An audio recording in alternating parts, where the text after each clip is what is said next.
हमारे खुदावन यीशु की अंजील मुकद्दस लूका के मुताबिक उसका 17वां बाब 20 से 25 आयत तक। एक दिन जब फरीसियों ने यीशु से पूछा कि खुदा की बादशाही कब आएगी, तो यीशु ने जवाब में उनसे कहा कि खुदा की बादशाही नमूद के साथ नहीं आती और ना कहा जाएगा कि देखो यहाँ है या वहाँ, क्योंकि देखो खुदा की बादशाही तुम्हारे दरमियान है।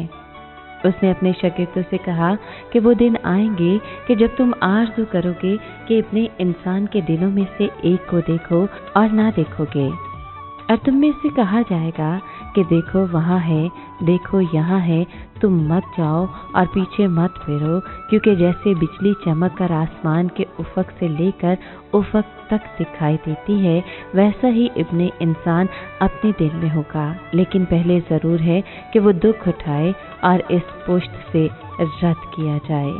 पाक कलाम के पढ़े और सुने जाने पर खुदावन की बरकत हो, खुदा का शुक्र हो। अजीज दोस्तों, मसीह यीशु अभी सामरिया में ही था जब फरीसियों ने उससे पूछा कि खुदा की बादशाहत कब आएगी। इन लोगों का ख्याल था कि खुदा की बादशाहत बड़ी शान और धूम से आएगी, मगर मसीह यीशु ने जवाब दिया कि खुदा की बादशाहत इस तरह नहीं आएगी कि इसे वाज़ेह तौर पर देखा जा सके। लोग ये नहीं कहेंगे कि देखो वो यहाँ है या देखो वो वहाँ है, क्योंकि खुदा की बादशाहत आपके दरमियान में है। कुछ लोगों का ख्याल है कि यीशु मसीह ये कह रहे थे कि बादशाहत खुदा के खातमों के दिलों में है, लेकिन यीशु तो फरीसियों से बात कर रहे थे जो उनके दुश्मन थे। तो फिर बादशाहत उन लोगों के दिलों में कैसे हो सकती है? खुदा की बादशाहत इस लिहाज से उनके दरमियान में थी कि उसके मुकर्रर बादशाह मसीह यीशु उनके दरमियान में था। इसके बाद यीशु ने अपने शागिर्दों को बादशाहत के आने के बारे में मज़ीद मालूमात दी। हो सकता है कि उस वक्त तक फरीसी वहाँ से चले गए थे। बादशाह के तौर पर अपनी मौजूदगी के मौजू पर बात करते हुए मसीह यीशु ने अपने शागिर्दों को ये आगाही दी कि वो दिन आएंगे जब तुम आरज़ू करोगे कि इब्ने इंसान के दिनों में से एक को देखो और ना देखोगे।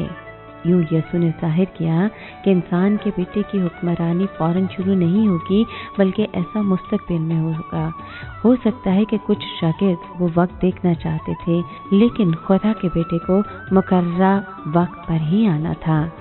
मसीह यीशु ने आगे कहा कि लोग आपसे कहेंगे कि देखो वो यहाँ है या देखो वो वहाँ है, मगर उनके साथ ना जाएं और ना ही उनके पीछे चल पड़े, क्योंकि जिस तरह बिजली आसमान के एक सिरे से दूसरे सिरे तक चमकती है, उसी तरह इब्ने इंसान का ज़माना होगा।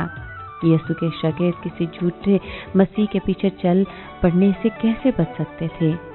यीशु ने कहा कि हकीकी मसीह का आना इतना वाज़ेह होगा जितना आसमान पर बिजली का चमकना, जो कि दूर दूर तक दिखाई देता है। लिहाजा जो लोग अपने इंसान की मौजूदगी के मुंतज़िर होंगे, वो फौरन जान जाएंगे कि उसने आसमान पर बादशाहत शुरू कर दी है।